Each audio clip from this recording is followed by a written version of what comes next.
Well, hello there. It's Dr. Joe here from Atlanta. Welcome to my channel, To Your Wellness for Life, where we discuss all 9 pillars of wellness. You can see them on the screen behind me: spiritual, emotional, love, financial, physical, occupational, intellectual, social, and environmental. It's the first time I read that list off. I have a nice mnemonic: self-poise, to kind of wrap that all together. Wellness is a state of being, and health is really just one component of that. So good health really is a state of body. And we're really going to be kind of focusing on that because today we're going to talk about how your health is a reflection, or your skin is a reflection of your health. Again, I'm Dr. Joe from Atlanta. Got a very special guest for you guys today. Her name is Heather Farrell. I've known her for almost 20 years. She reminded me that it's 17 years. She worked in my office for many years, functioning as an MA, stand-in nurse, front desk, checkout desk. Many of my patients know her and love her.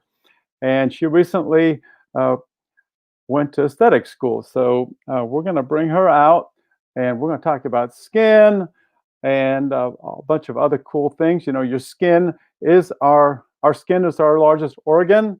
And many times it's a reflection of disease. So people that get lupus, they get this characteristic kind of butterfly rash on their skin, on their cheeks.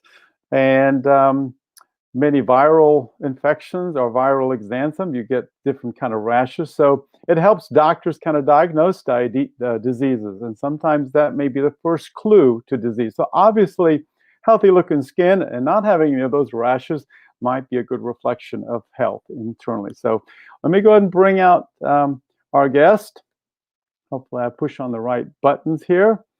So I want you all to welcome Heather to the show here. Hey. Thank you for having me. Happy Sunday. I was going to wear a Santa hat, and I just ran out of time. But I think in the future, I'm going to put on the Santa hat to just kind of get into the right mood, the spirit. I have my daughter's tree behind me. There you go. I got this green screen behind me. I could put, a tree behind me. I can put anything on that green screen. So the only thing I can't do is wear a green shirt, because then I blend in. Then all you see my head kind of floating around in a green screen. So. That's funny. All right, so I said, our skin is our largest organ, and many times is the first clue that physicians use to diagnose a problem like lupus, characteristic kind of rash on your cheeks. And we all know that smokers have kind of wrinkly skin, and we'll talk about that. So before I kind of yik-yak too much here, I want you to just introduce yourself. For those of you who don't know you, tell us a little bit about yourself and what brought you to go to aesthetic school, what that entailed, what kind of certifications you had to get, board certifications, and so I'll let you have the floor here, Heather. You go take it away. Okay. So again, my name is Heather Farrell, and I have known Dr. Pohl for exactly 17 years, so almost 20. And he's just like family. So we've a nice, tight little family of an office. And I got involved in skincare years ago when I started treating myself to some self-care and taking care of my skin. I was using over-the-counter products, and they weren't really suitable for my skin. I could never quite figure out what was going on. So I started seeing a girlfriend who worked in an office downstairs from Dr. Pohl's building. And I really just liked the whole industry that she was in. I like being in the medical industry.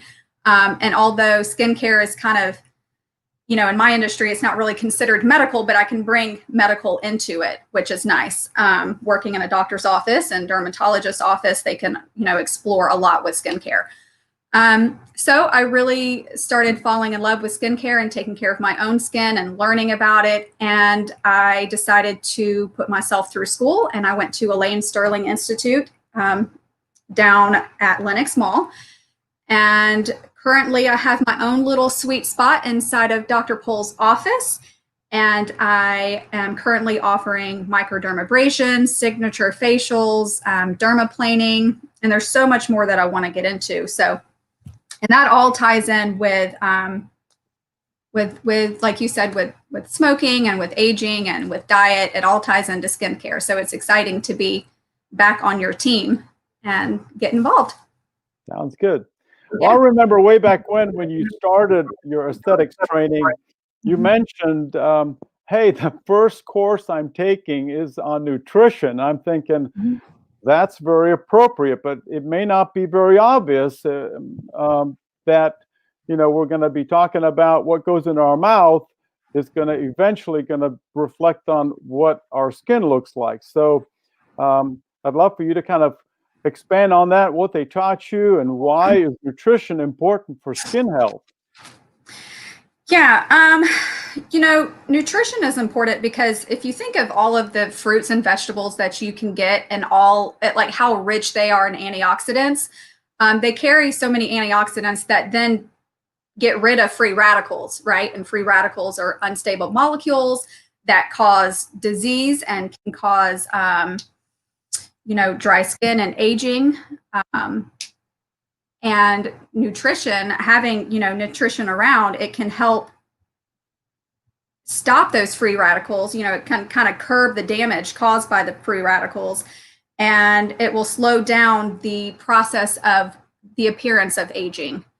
And not, you know, and a lot of people don't either think about it or don't remember that your skin is the largest organ of your body. So when we're trying to take care of all of our internal organs that are also very important, it's important to also think about what you're walking around in, which is your skin, your appearance.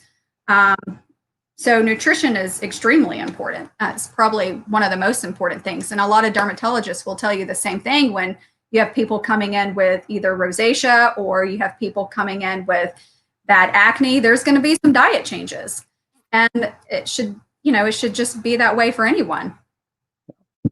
How important is, you know, perfusion to good skin? You know, blood flow to the skin is going to be mostly single cell layer capillaries, so they're not big vessels. If you think about smokers, you know, the reason they have kind of aged, they always look older than their stated age. That's what us doctors always kind of put in our notes when a smoker, we describe their appearance. They usually appear older than their stated age, and the reason for that is really poor perfusion to their skin, and oxygen is now competing with carbon monoxide, which is what is in cigarette smoke, and so they're really impeding good blood flow to their skin, and with that, you know, you're going to get more strictured capillaries, you're going to have fewer capillaries, and all the things that your skin needs to grow, and your nails, and think about your hair, it's not just your face, kind of makes sense, doesn't it? Oh yeah, no, I mean, it's definitely anything, because what you put inside of your body reflects on the outside. So, you know, if you're going to be a heavy smoker, you're going to see signs of aging very early on in life. And some of that can be, you know, kind of reverse, but not all of it. I mean, once the damage is done, the damage is done. We can only make fine lines and wrinkles appear softer. We can't actually get rid of them. So it's important that you start at home with nutrition and good home care, and also, you know, products, what you're putting onto your skin is important as well. So now you mentioned a bunch of fancy words, dermaplaning and microabrasion. Can you go a little bit more into detail on that? I grew up with three sisters, so I know probably more about cosmetics and hair than I know about hunting and fishing, but I don't know, okay. You know, so educate me. So microdermabrasion is a form of mechanical exfoliation. So there is a tube that is attached to a wand that has a diamond encrusted tip. So it's like a rough tip, and it's hooked to a suction tube. So we just you know, do a double cleanse. We cleanse your face really well, get the day off your face, and then I go over it with the diamond encrusted tip, and it's kind of help sloughing off the dead skin while also suctioning it. So then that way, with whatever products we're going to put on your skin, it's actually going to penetrate deeper into, the layers where some of, the aging spots, they're deeper in the epidermis. So you have to lift them up and try to get rid of them. With dermaplaning, it's also a form of exfoliation. It's my favorite thing to do right now. And actually, it's a scalpel, a surgical scalpel. And I cleanse the skin really well. And I literally shave the client's entire face, get rid of all of the vellus hair, get rid of all of the dead skin. And they leave with just a glow and actually looking younger because I'm shaving off the dead skin layer, which makes us look dull and dry. Yeah. I know, when I was younger, we would go to the beach and we would just cover ourselves with Tropicana oil. So it's basically like we're just basting ourselves in the sun. And I think you probably did some of that yourself. Oh, yeah. And, sometimes when you do that, you pay the price with some, pre-malignant skin changes. What's the latest thing that estheticians kind of recommend for sun exposure and the dangers of that and how to protect yourself? I think that's probably never changed. It's always been sunscreen. You need to protect your skin. So whenever I'm out in the sun, if I'm hanging out at the pool or whatever it's going to be, my moisturizer always has an SPF in it of at least 30. And I'm wearing a hat if I'm going to be outside prolonged. I wish that they had better body lotions that had SPF in it that just didn't smell like sunscreen. But that would be something that I haven't really found yet that I like. But I think the top suggestion would just be protecting yourself with sunscreen. I did a post a couple of years ago on Facebook on sunscreen because it was kind of at the beginning of the summer and people asked me about sunscreen and I didn't really know much about it. So I had to read up on it. And I know that there are sunscreens that have an SPF rating above 30. But one of the things that I took home from some of the stuff that I was reading, that you may spend a whole lot more money for an SPF rating much higher than 30, but it's probably not worth it. Does that sound right? Yes. It's going to have more chemicals. So you're paying for more chemicals.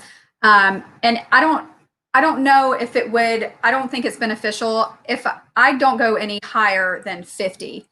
And that's really, I'm fair skinned. I burn easily. I see a dermatologist a few times a year because I did do reckless things and like live in a tanning bed for a while and, would go out in the sun and not care about sunscreen. And so I'm paying the price for that now, even though I've been protecting my skin for, 15 years now, seeing dermatologists and wearing sunscreen. I'm still paying the price. I'm still having things show up because of all of the reckless things I did years ago. So, I don't go any higher than 50. I think anything above 50 is not worth it. And some dermatologists, and I think it probably depends on your skin type or maybe your skin disorder. There are some sunscreens that are probably made specific to those people. But I like to stay at 50 and then I'll move down to 30 once, I've kind of gotten used to the sun, so to speak. And I reapply, it's important to reapply every 80 minutes, like the bottle says. I probably reapply sooner than that, but. And probably if you go in the water, you go in the pool, or you go out in the ocean, you probably should reapply. You need to reapply. Yes, absolutely. And I mean, the same thing goes for the wintertime. Even though we're not out here in a bathing suit, you're still, the UVA and the UVB is still hitting you. So it's still very important. You can still get burned. The UVB can still damage all of your skin cells. So you still need to be protecting your skin no matter what season you're in. And while shopping for a sunscreen, one of the take-home messages was to probably, if you wanted to get the better product, was to kind of gravitate to the ones that are for children and babies? Hmm. Yeah.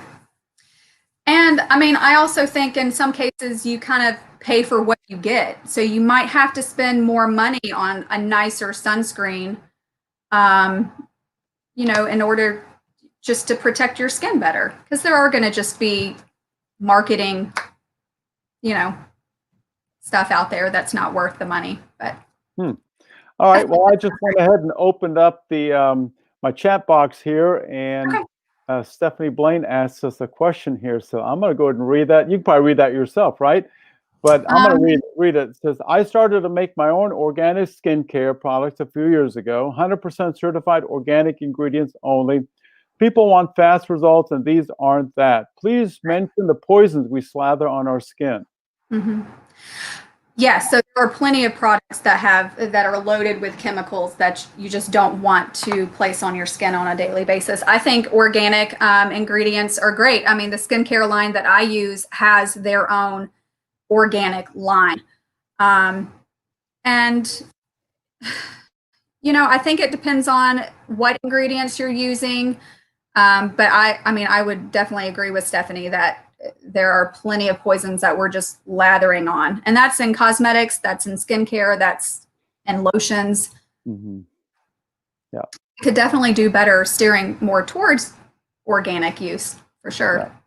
And I think that probably gives support to the fact that you may want to gravitate to the ones that the sunscreens that are for babies and children, that they're probably going to be the best ones that don't have any kind of poisons and other. Or or the ones that have been dermatology tested and that are recommended by a dermatologist. Yeah. Mm-hmm. Well, I mentioned to you briefly before we went live that I had recently read an article about pedicures and manicures, and because of the pandemic, a lot of them are struggling. Obviously, they were probably shut down pretty much for a couple of months. Even here in Georgia, out in California, they're probably still closed. And, there's variants of that around the country that are dependent on what the governors decide and how open they're allowed to be. But anyway, this article talked about how, and some women have actually taken this and turned it into a business now, where instead of going for your manicures and pedicures, they are now encouraging women to go natural, to take the stuff off their skin. And they've noticed, I read in this article that they've noticed how more beautiful and more healthy their nails were without putting all the nail polish on it. So that makes sense? Or is there something similar in the aesthetic world and cosmetic world? So I think with aesthetics, I mean, I've seen a lot of people just want to go more natural. And I mean, I think that's a great approach. As far as skincare goes, I haven't really seen a huge change. And there's a lot of people still just using, whatever they can afford over the counter. Yeah. So just trying to educate your clients on that, because I understand that people have budgets and you can't assume that they're going to come in and have a service done and then buy your expensive products, because, they're not cheap. They're not like buying over the counter. So I think people try to gravitate more towards like over the counter organic, which is not always going to be organic. And I know Stephanie just commented again with the natural and it being petroleum based, and she's right. I mean, it's not a natural ingredient. So you really need to be paying attention to your ingredients. And, I think this whole industry is just slowed down in general because of COVID. Mm-hmm. Yeah. But I think that, it'll pick back up. I know a lot of people are trying to normalize things again. My intent is for you and I to kind of do this on a regular basis, whether it's weekly or every other week or once a month or whatever. We'll come up with some kind of a schedule, and then we can come a little bit more prepared to answer questions like the one that Stephanie is asking. Obviously I'm not a dermatologist, and but you and I can do a little bit more research on that, and we can ask people what they want to talk about, and then we can become be a little bit more prepared and really answer some of these questions. So instead of just shooting from the hip, so to speak. Sure. One thing that I wanted to mention, everyone's interested in boosting their immune system, supporting their immune system. And, your first course in aesthetics was nutrition. There was a nice review article that was published last May of 2019. So before the pandemic, it was published in a sports journal, not magazine, but a journal. And they basically reviewed 179 different studies and talking about the immune system and how there's three things that are very important to support the immune system. One is to not be obese, have a body mass index less than 30, flood your body with polyphenols, which is basically in plant matter. And the third one is to have some kind of moderate exercise. It's called the J curve.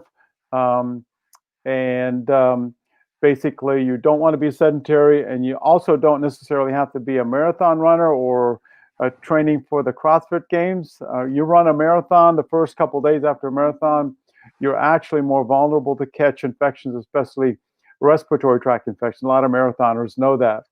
So Sure, for the rest of us, for the rest of us, moderate exercise, it can just be walking. I've been more good about doing that. But anyway, the take-home message is really, again, the nutrition. Whether we're talking about skin or we're talking about the immune system, I was tempted to make the title. Your skin is a reflection of your health. I was tempted to say, your skin may save your life, and it is part of our first line of defense. The skin, and if you have bad skin, especially on your face, and your face cracks, it is an entry point for infections. Usually not viral infections, but it can get bacterial infections. You can get some really nasty skin infections, and I don't know, my wife one time got a really bad nail infection from a pedicure manicure. You got to be careful with that kind of stuff. And again, I've been through that. Yep. And then sometimes it's very difficult to treat. Antibiotics sometimes don't get there because blood flow is kind of compromised to your nail bed. So yeah, sure. Again, nutrition, all very important. So all right, well, how can people get in touch with you, and how can they make an appointment? Do they just call my office? Is there some other way that you want them to get in touch with you? Yeah, they can call your office if they're not a part of any of my social networking pages. Then they can definitely call your office. But my Facebook page is Heather Farrell, and then my business page is Heather Lee Aesthetics.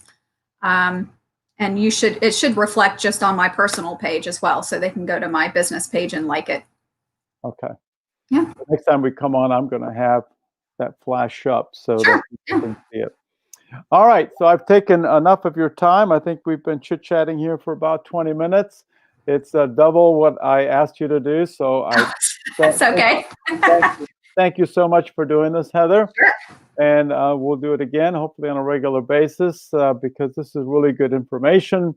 And we'll always kind of try to tie in some health-related things. And I want to thank Stephanie for her comments, and it kind of got us on a topic that I'm not sure we were really going to get into, but it's a good topic, though. Very good topic. All right. So on that note, I want to wish everybody a wonderful Sunday evening, and we'll catch you all next time. All righty. All right. Bye-bye.